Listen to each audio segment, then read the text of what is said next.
Hello everyone. अगर आप लोग बिहार से हैं और अगर आप लोग टीआरई 1, टीआरई 2, टीआरई 3 और बीपीएससी का कोई भी अगर आप लोग एग्जामिनेशन दे रहे हैं या फिर देने वाले हैं टीआरई 4, टीआरई 5, तो आप लोगों के लिए अगर आप लोगों ने सीटेट को क्लियर किया है तो आप लोगों के लिए बहुत बड़ी गुड न्यूज़ है।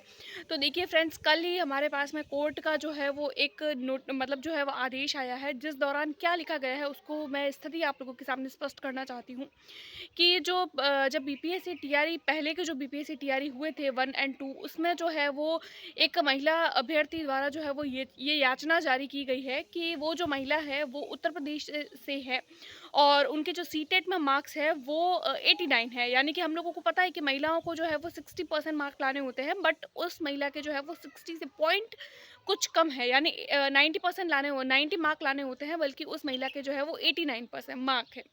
तो फिर और बिहार में जो है वो ऐसा सिस्टम है, यानी कि अगर कोई भी अदर स्टेट से कोई महिला होती है तो उनको जो है वो आरक्षण नहीं दिया जाता है, बल्कि उनको एक सामान्य महिला में या सामान्य कैंडिडेट में शामिल किया जाता है।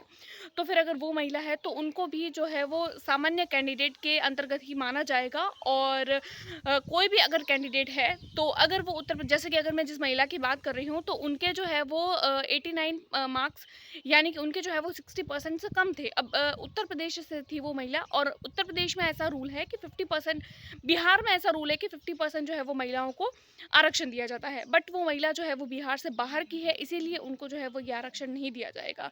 तो आप इस बात का ध्यान रखें कि अगर आप लोग प्रॉपर बिहार से हैं तो ही आप लोगों को आरक्षण का फ़ायदा मिलेगा, और अगर आप लोग आउट ऑफ बिहार है तो फिर आप लोगों को आरक्षण का जो है वो फ़ायदा नहीं मिलेगा। अगर आप लोग आउट ऑफ बिहार है तो फिर आप लोगों को एज अ जनरल कैटेगरी ही आप लोगों को फॉर्म फिल करना होगा, और एज अ जनरल कैटेगरी ही आप लोगों के साथ में जो है वो मार्कशीट आप लोगों को दी जाएगी। तो आप लोग इस बात का ध्यान रखें। और बहुत सारे लोग जो है वो सीटेट की पात्रता को लेकर जो है वो कन्फ्यूजन में रहते हैं, और ये जो बात थी वो एक यूपी की महिला द्वारा कही कही गई थी, और ये कल ही हमारे पास में जो है वो कोर्ट द्वारा जो है वो आदेश किया गया था। तो ऐसे कैंडिडेट जो बिहार के हैं तो उनको तो आरक्षण जो है वो अगर ओबीसी से है तो ओबीसी ही ट्रीट किया जाएगा।